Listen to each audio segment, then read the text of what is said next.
Namaste. Welcome to part 3 of History of Ideas Masters, Osho, the Song of Celebration. Namaste, Dr. Himanshu Vaidya. नमस्ते। सो फार हम लोगों ने देखा कि ओशो अपने आप में एक रेवोल्यूशनरी एनलाइटनमेंट का कॉन्सेप्ट लेकर आए, जहाँ पे लाइफ को उन्होंने एनलाइटनमेंट के साथ, सेलिब्रेशन के साथ जोड़ा। हमारे पहले 2 भाग में हम लोगों ने कवर किया कि किस टाइप की उनकी आइडियोलॉजी और बिलीफ सिस्टम रहा, किस टाइप से उन्होंने लोगों को प्रेरित किया, किस टाइप के लोग थे जिनके अंदर ये सब बदलाव और ये वाले कम्युन को लेके एक्सेप्टेंस थी, और कितने लोग उसके एंटी थे। उसके आगे लेके जाते हुए इस पहलू में हम लोग कवर करना चाहेंगे कि अब ओशो के ना होने पे कम्युन कहाँ है। बहुत ही अच्छा क्वेश्चन है, बिकॉज कोई भी स्कूल, कोई भी थॉट का एक एलिमेंट ये होता है कि सस्टेनेबिलिटी कितनी है, और इसमें partly the content of the school itself is responsible, partly destiny is responsible. Osho commune, after Osho एक अलग ही हिस्ट्री रही है। ओशो के जाने के बाद जो 21 मेंबर कमिटी थी, उन्होंने जो चलाया, so I think till almost 1995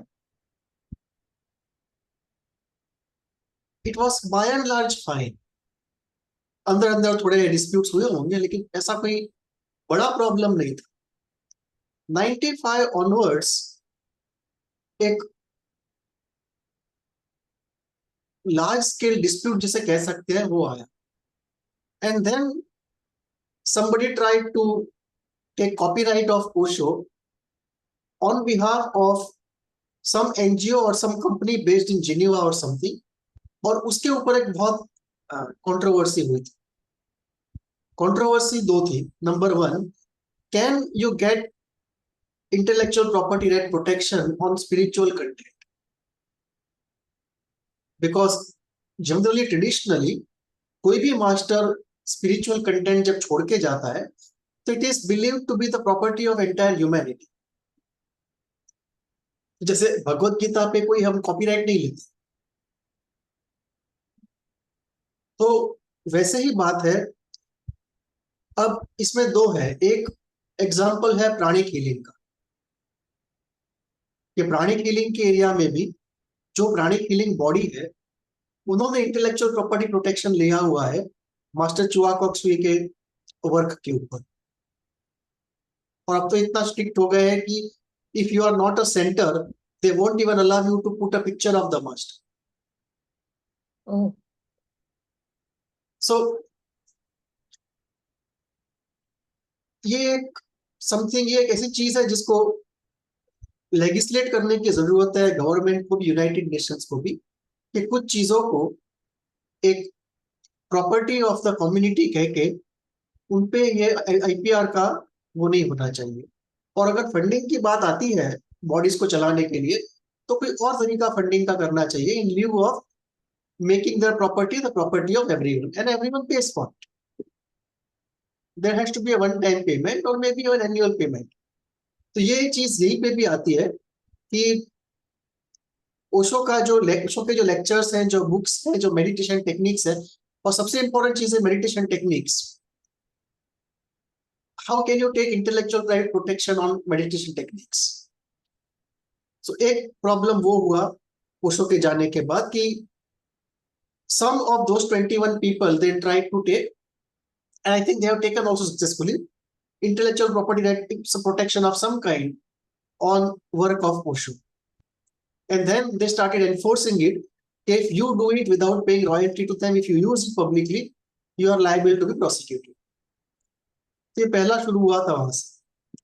उसके बाद सेकंड फेज शुरू हुआ of dilution of the focus on enlightenment and meditation in the commune.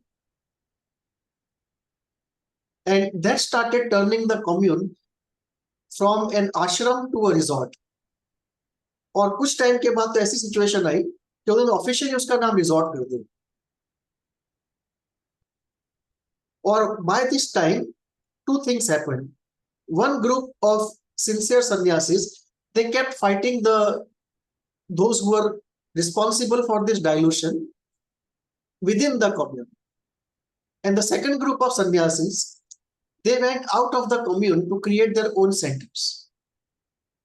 और उन्होंने अपने अपने सेंटर अलग जगह पे शुरू की, और कुछ सेंटर्स तो पुणे से भी अच्छे चल रहे थे वहां पे, लेकिन वो इंटेलेक्चुअल प्रॉपर्टी वाली बात आई कि they were not allowed to use Osho books, Osho meditation techniques without paying royalty and so. तो ये हाँ, उसके बाद finally last straw on the camel's back ये आया कि there was a talk of some part of the ashram land being sold off. उसके सामने कोर्ट केसेस हो गए थे कि how can you sell off a part of the ashram land. तो ये था कि जो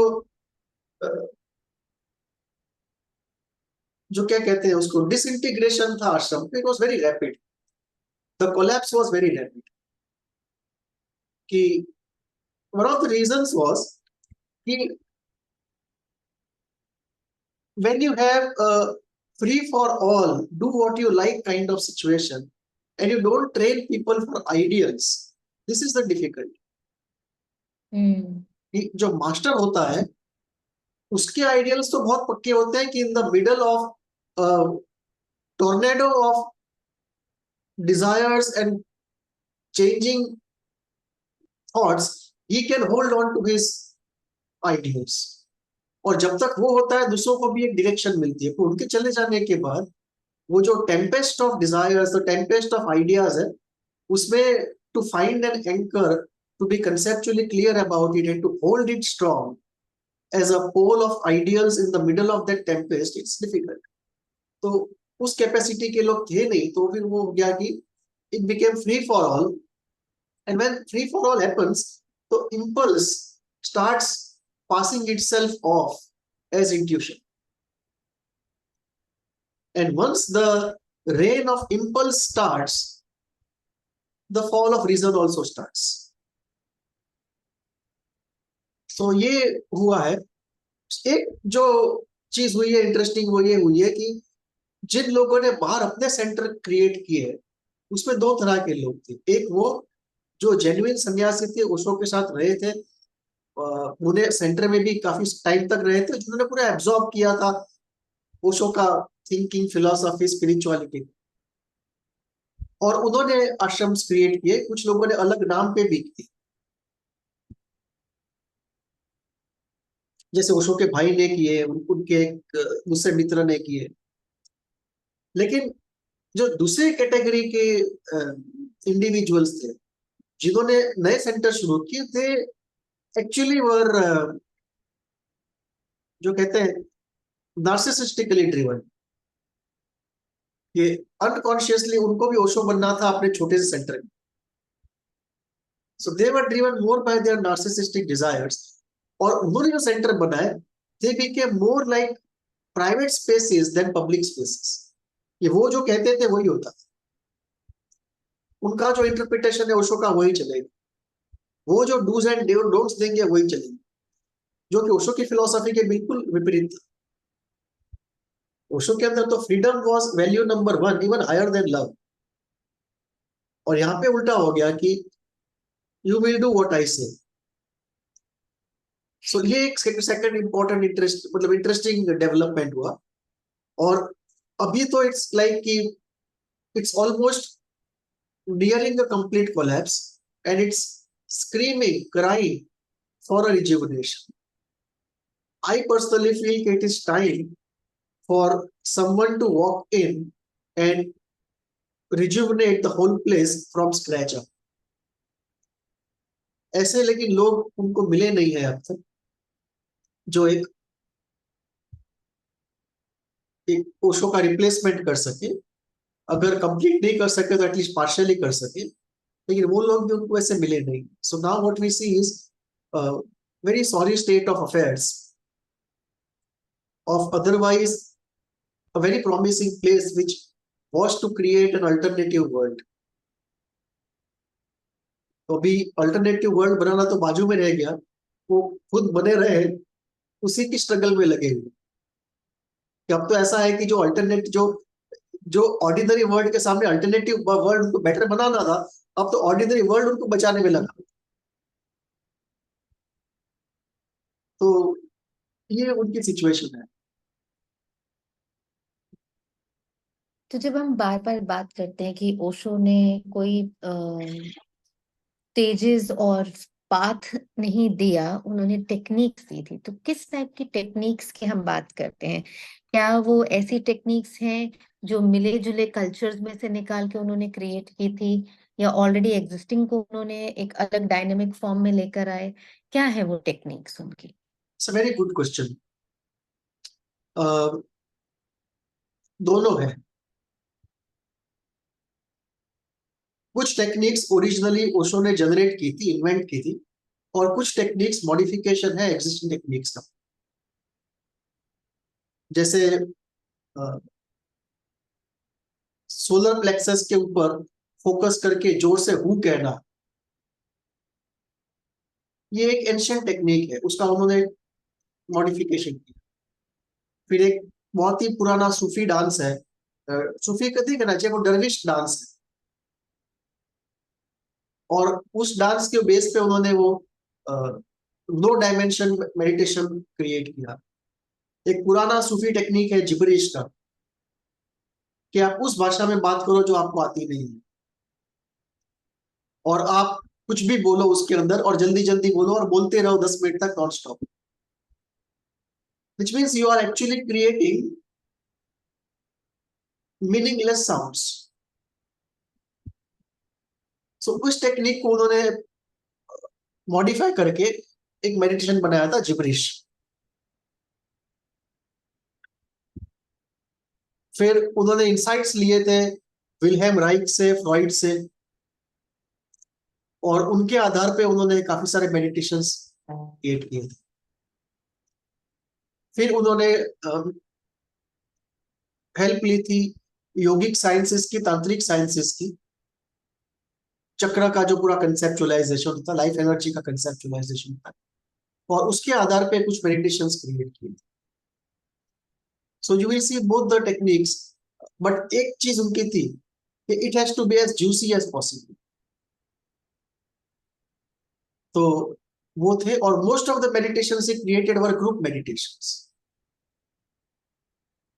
and most of them were accompanied by some form of music, or most of them had this structure that there would be intense activity followed by a bit of tiring and rest, and in that rest a possibility to see a state of no thought, and in that rest going into deep relaxation. So ये एक underline structure काफी सारे meditations में आपको मिलेगा कि there would be activity of different types, and then there would be a small bit of tiring, and there would be a need for rest and a state of no thought possibility to see, and then going into deep relaxation and trying to again be as near to the state of no thought as possible. ये एक broad structure आपको दिखाई। अब इस broad structure के ऊपर the specifics are very different. कुछ में डांस है, कुछ में म्यूजिक है, कुछ में स्क्रीमिंग है, कुछ में जिबरिश है, कुछ में म्यूजिक के साथ बहुत ही स्ट्रॉन्ग एक्टिविटीज हैं,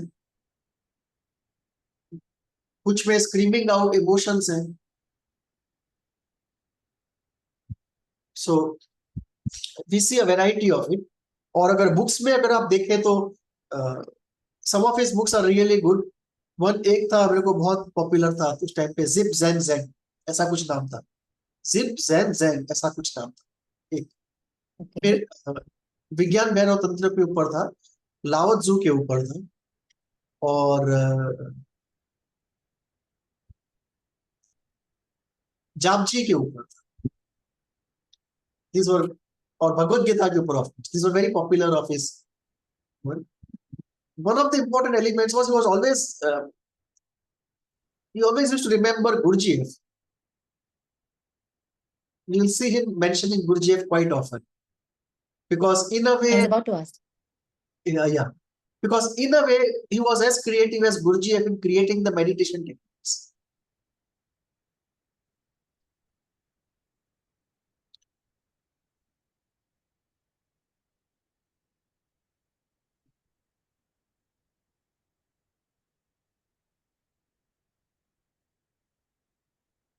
सो जैसे हम टेक्निक्स को देख रहे हैं और जितनी सारी फॉर्म्स एंड स्टेजेस को देख रहे हैं कि ओशो ने बहुत सारी चीज़ों को अपनी क्रिएटिविटी के साथ किया। अगर हम इसको एक थेरेपिस्ट पॉइंट ऑफ व्यू से देखें, एक हीलिंग पॉइंट ऑफ व्यू से देखें, तो क्या ही हैड अ कॉन्सेप्ट कि हीलिंग के बाद ही स्पिरिचुअल ट्रांसफॉर्मेशन हो सकती है? Did he had that concept that So, हम सब कहीं ना कहीं एक तरीके से सप्रेशन है, बिकॉज उनके काफी सारी टॉक्स में सप्रेशन के बारे में उन्होंने उसको काफी वेटेज दिया है, और ये जो कथार्टिक डायनेमिक मेडिटेशंस हैं उसमें उन्होंने उसको कवर अप किया। So did he have that approach of the therapist, the psychotherapist in his spiritual realm? very good question. I'm glad you asked this question. Um, let me answer it in three parts. The first part, as you said rightly, did he have the approach of a psychotherapist in him? The answer is yes. Second, did he create techniques to heal psychological issues? The answer again is yes. Did he combine insights from Western psychotherapy of Freud and Jung and Wilhelm Reich and also the Eastern yogic techniques and try to create some healing meditative techniques? The answer is yes. Was psychotherapy of holistic type offered in the commune? The answer is yes. There were many people in the commune who were psychotherapists who had become sannyasins. So they came with training of psychotherapy. So to them, Rajneesh would give, Osho would give insights and direction and some knowledge, and they would create holistic packages for those who were inside to offer them psychotherapy of a holistic type. So all of these were there. Now the difficulty comes next. Osho's approach to psychological sickness was why heal one part of the mind when you can just go beyond the mind and heal the whole of it. So, as you said rightly, he accepted the concept of repression. He accepted the concept of catharsis. He accepted the point that most of us are very sick people. And he accepted the fact that there is madness in all of us and the madness has to be let off. So many of his meditations were indirectly contributing to spiritual growth, also to psychological healing, because essentially they were based upon catharsis of some sort. Most of the meditation, I'm not saying all, but many of the meditations based upon catharsis of some sort. Now, the problems come here. The problems were with his approach to psychotherapy issues were this. Number one, he used to believe that you can heal the mind wholesale. Like if you take three parts of the mind, the abnormal, the normal, and the supernormal, everything can be healed at one go in a wholesale way. Now, that is not true for most people who are deeply sick. It may be true for those who are mildly sick, but for those who are deeply sick, there is no option but to go into that specific location of sickness and be with it for a long time for that person to heal to whatever extent he heals. So this was one difficulty that he could never understand. If you look at mild, moderate, and severe, moderate to severe and severe category of sicknesses, you can't heal in this. You can only provide relief of 15, 20, 25%, that's it, not more than that. So this he could not understand. The second part was he was trying to do something generic and avoid the specific. For example, if you say, I will let off my madness, and that will include all the negative effect of all negative phenomena which are there in the memory. Now, that kind of wholesale healing is not easy, it does not happen in most situations. And unless you go into the specifics of that issue, okay, whether that issue is a Kleinian problem or a Winnicottian problem or a Gaussian problem, how do you deal with it? So unless you go into that kind of specifics of that issue, you cannot solve the issue by generics. For example, let us say somebody comes to you who has lost his mother very early in his life. And that trauma led to some form of psychosis, let us say. Now, if you tell him it's all a game of desire, just be free from desire, let go of the desire and you will be fine. Now, if you apply this logic, by this logic, every psychological sickness is a game of desire. But if you go to a psychiatric ward of any hospital and you go and tell people, ultimately it's just a question of frustration of desire, learn to let go of desire and you will be fine. How many people will come out of the ward? Very few. So at a generic level, you cannot deal with very deep-rooted sickness. You have to be specific. Okay, what is the desire we are talking about? How was it frustrated? What trauma it led to? In which personality structure it happened? And how will the personality structure respond to it? So these are second part of it. He could never appreciate the value of the specifics. And he felt with a generic approach, he could heal everything, which is not true. And it never came true. The third difficulty was he avoided specifics even in the spiritual schools issue. Like if you look into the way Buddha practiced spirituality, it was very generic. You essentially talk about desire, frustration of desire, overcoming desire, observing desire, and so on and so forth. But if you go into the Tantra schools, you will find a detailed science of self-transformation. So Osho never had the patience or the academic capability to really go into that kind of thing. So he went into a generic approach rather than a very detailed scientific approach, even in the spiritual realm. And this tendency of his came about even in the case of healing, even in the case of spiritual development.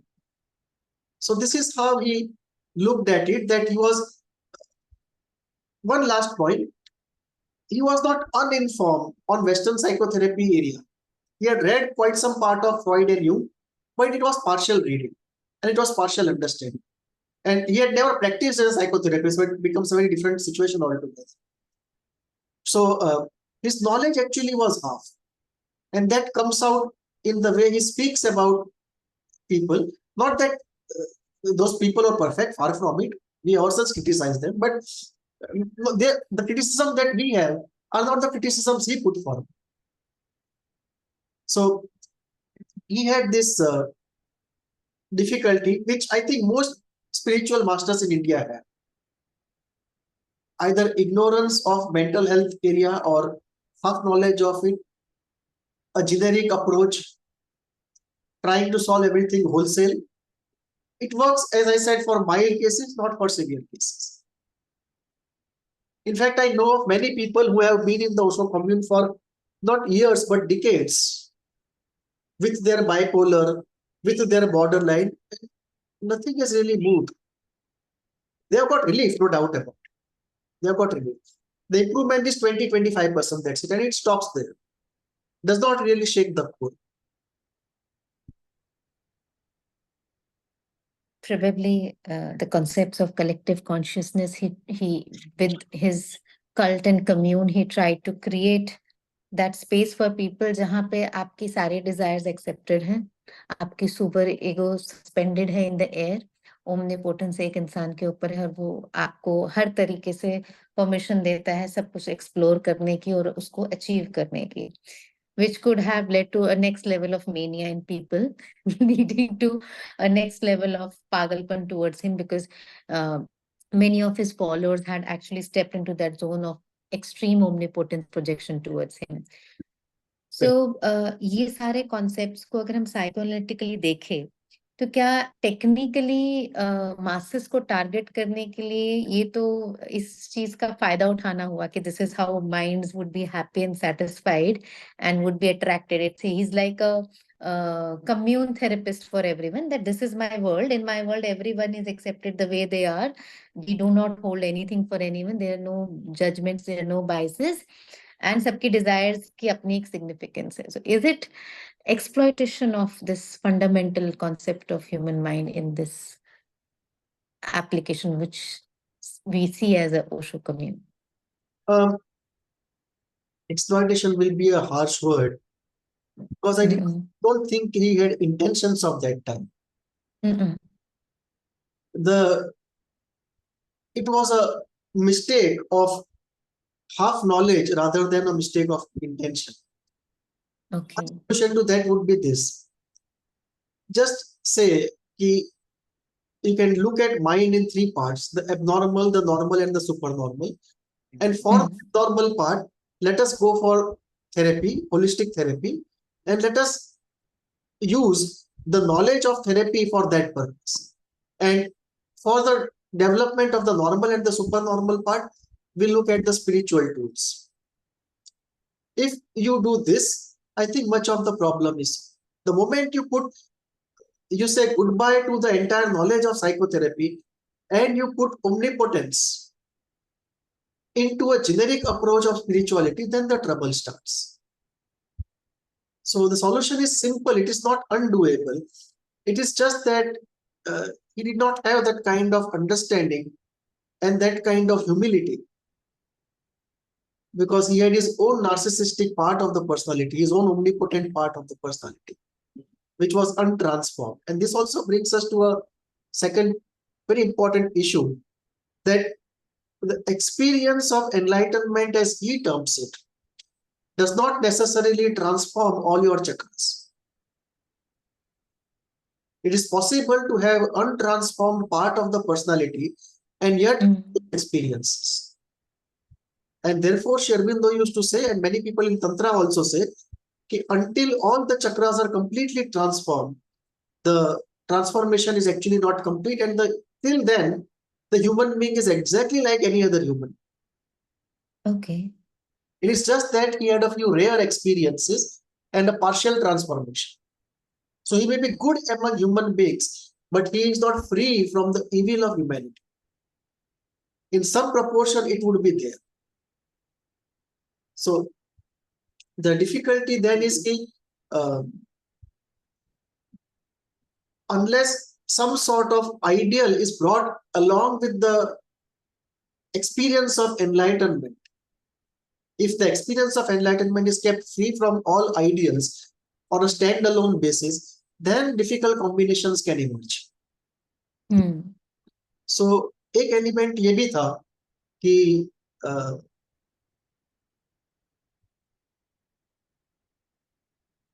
Osho had some things in himself जो कि transform पूरे नहीं हुए थे, और उसमें एक component जो था वो था उनका खुद का नार्सिसिज्म और उनका पार्ट ओमनीपोटेंस. सो उसकी वजह से जो हीलिंग के अंदर एक जो ग्रैंडियोस आइडियाज थे, उनके एक पोएटिक आइडियाज थे, वो उन आइडियाज को पोएटिक आइडिया समझने के बदले साइंटिफिक आइडिया समझ बैठे, and that was a self certified science. So वो एक उनकी लिमिटेशन थी, उनके जो अनरिजॉल्व्ड इश्यूज थे उसमें, और जो उनकी जो इम्परफेक्शन थी उसका वो आउटकम था. बट हाँ, अगर आप ये देखिए ऑन द होल जो टेक्निक्स उन्होंने डेवलप किए हैं, are they not useful? Very useful. Are they not juicy and interesting? Very juicy and interesting. So on the whole तो उन्होंने काफी अच्छा कुछ किया हुआ है. बट ये डिफिकल्टी जरूर है, when you talk about dealing of difficult cases, there are shortcomings of his approach. So what is your से, अगर ओशो और 10-15 साल होते, अगर उनकी इस तरीके से कॉन्स्पिरेसी वाली डेथ नहीं हुई होती, तो क्या there was a scope for him to have that full transformation for himself? और as a analyst, what do you see कि क्या वो वहीं रुक जाते, वहीं तक सीमित रह जाता है, या आगे उनकी फर्दर खुद की जर्नी और होती? मुझे लगता है वो ज्यादा हम्बल होते और ज्यादा प्रैक्टिकल होते, बिकॉज जो कहते हैं the law of diminishing returns, उसने वर्क करना शुरू कर दिया था. So after coming back from Oregon there was no fireworks and no exuberant expansion of disciples or activities or any technique.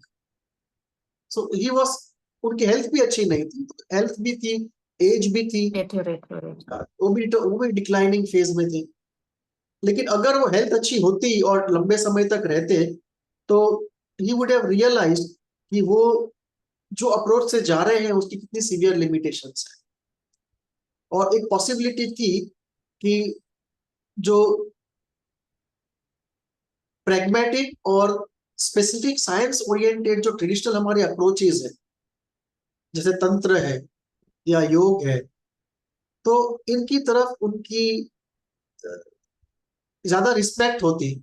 करते तो नहीं वो, क्योंकि वो करना तो बहुत मेहनत का काम है, वो प्लेजरेबल बिल्कुल नहीं है, करते तो नहीं, पर उनकी रिस्पेक्ट जरूर ज्यादा होती. और मेरे को लगता है कि कुछ एनलाइटनमेंट के जो वेरिड एक्सपीरियंसेस है, उसके प्लुरलिज्म को शायद वो एक्सेप्ट कर पाते, ये मुझे लगता है. और थोड़ा मुझे लगता है कि शायद वो सोशल वर्क की तरफ भी थोड़े टर्न जरूर होते. ये कुछ चीजें होती है मेरे हिसाब से, तो हम गैस कर रहे हैं, पर जहां तक जी, समझा जा सकता है वो शो, तो ये ज्यादा प्रोबेबल लगता